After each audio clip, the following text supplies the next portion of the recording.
Lahat ng mga video ko sa aking mga channel, lahat issue lang. Issue. Kung may mga personal man, hindi naman maiwasan yun, lalo na kung elected official ng bansa. Katulad ni Robin Padilla, pinagtatanggol. Oo, pero public official, public ano ka pa rin.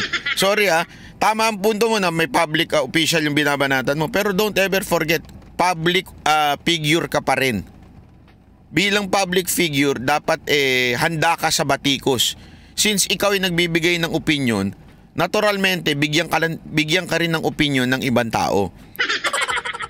Bakit ka napipikon? Hindi ka dapat napipikon. At saka, wala namang masama sa ganon.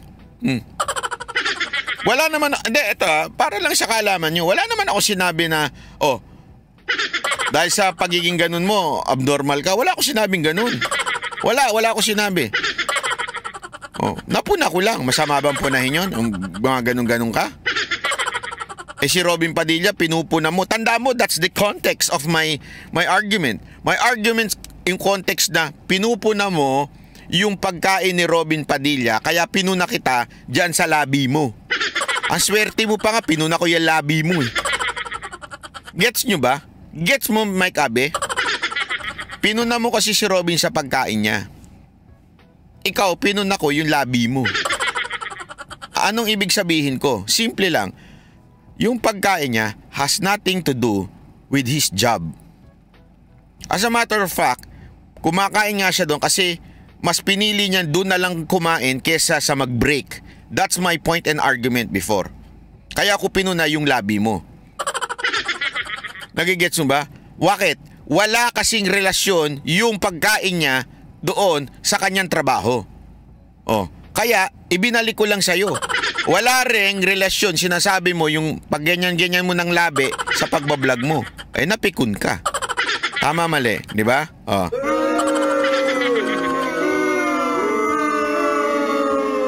Mike Abe,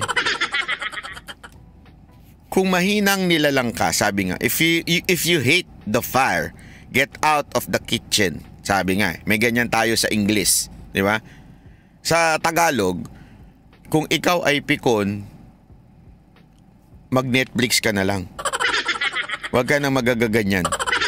Kung hindi mo kaya yung banatan sa social media, mag-Netflix ka na lang. Baka maging presidente ka pa.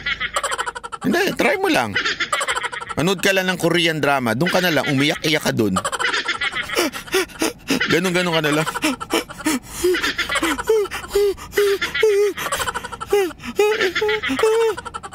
Di ba? Kung hindi mo kaya, mo, pare-pares kayo ng kababaan ng level. Kain ang kain sa Senado, kahit public hearing. Yun ba naman, trabaho ba na isang senador lumamon sa harap ng public hearing? Trabaho niya umattend. Kahit lunchtime, trabaho niyang umattend. Kaya siya umattend.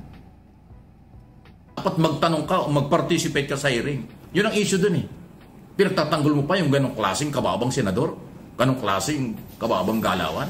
Ayan, di ba? Hindi ako nagagalit. Confident pa siya. Ayan.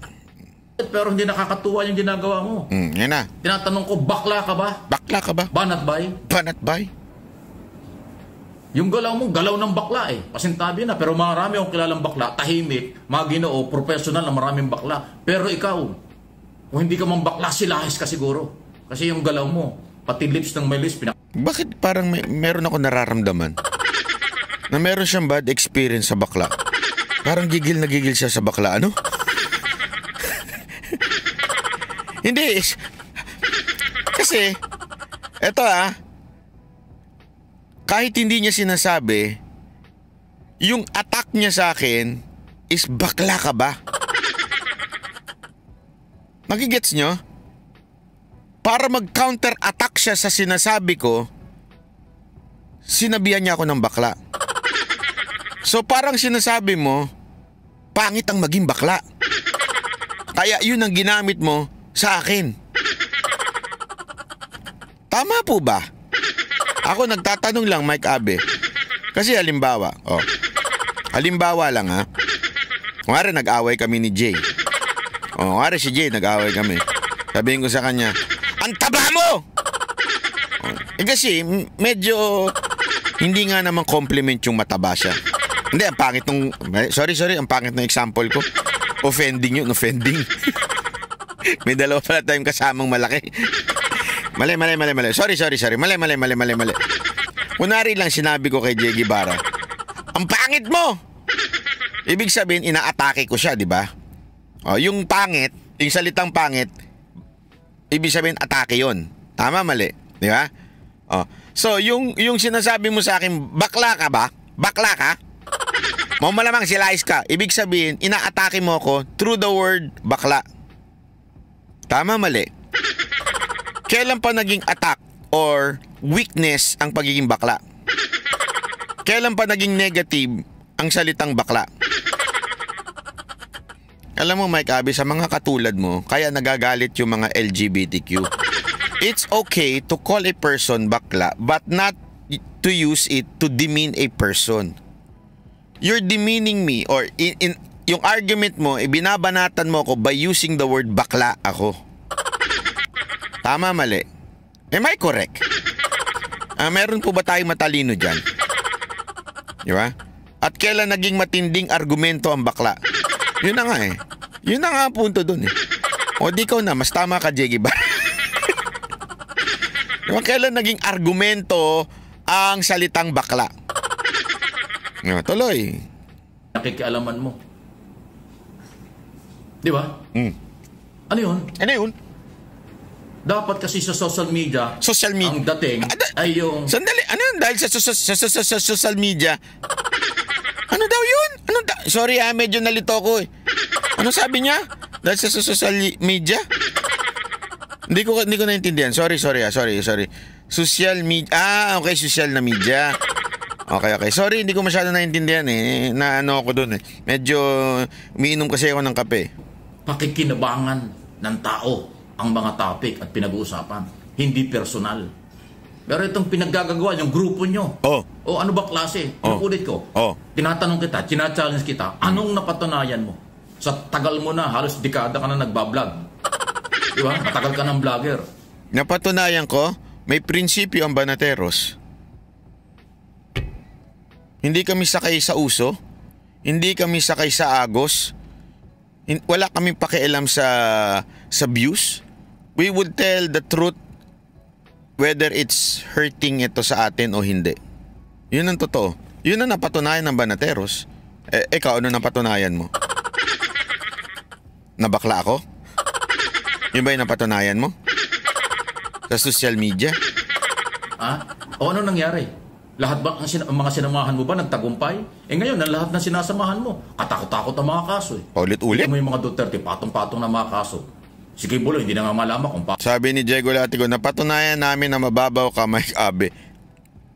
Sabi ng mga, mga Banateros yun. Di ba? Ang dami ng kaso, at wanted na nga, sabi. Pugante na, sabi ng pamahalaan. Di ba? Di ba? Wala naman eh. Ha? So again, ngayon lang ako pumatol at bumaba ang level sa katulad mo dahil sobra na yung ginagawa mo sa ayan na. Taon na. Naku. Noong before election, during election, until now, 2024. Ayan na. Pinipersonal mo ako, banat bay. Tinatanong kita, bakla ka ba? Ulit-ulit ko. Kung bakla ka, wala akong pakialam sa'yo. Diba? Anong meron at bakit gigil na gigil ka sa mga video ko? Dati inuungulan mo lang. Ngayon, pati yung lips ko, pinakikialaman mo na. Diba? Anong inuungul-ungulan? Inuungul-ungulan ko daw. Hindi ungol yun. Ganun ka ba umungol? Hindi, dati kasi diba pinupuna ko yun. Yung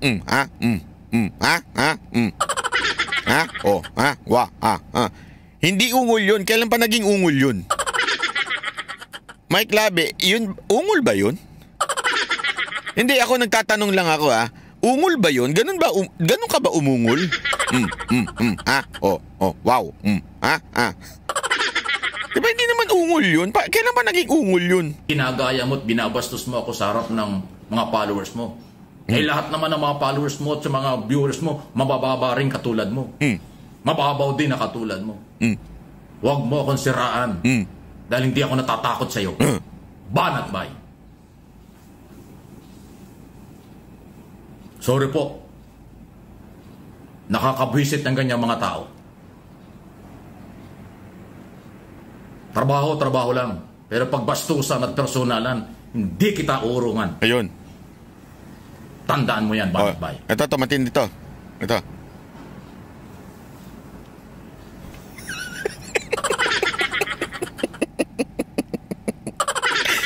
Tandaan mo to.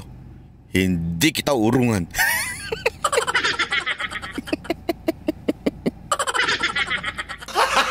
Gago! Hindi kita urungan. Pwede, no? Pwede.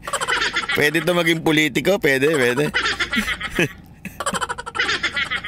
Grabe. Alam mo, after kong panoorin to, grabe tawa ko talaga. Sabi ko, iba level. Ay, oo nga, eksaktong 8 minutes. Kaya sinabi niya, Banat-bay, hindi kita urungan. 8 minutes na, sabi niya. 8 minutes na, kaya ending ko na to. 8 minutes ka, oh. Ang galing mo talaga, Ian Nabi, oh. Sakto, no? Ayos ba? Batang Quiapo lang ang peg. Ha?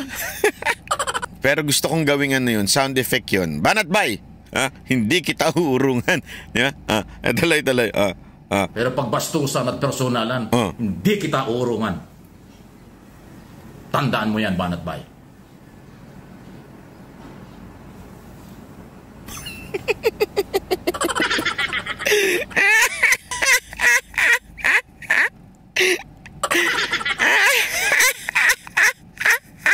Banat-bay, hindi kita urungan.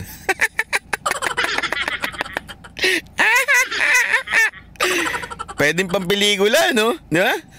Saktong 8 minutes eh. Ang title ng pelikula, Walang Urungan.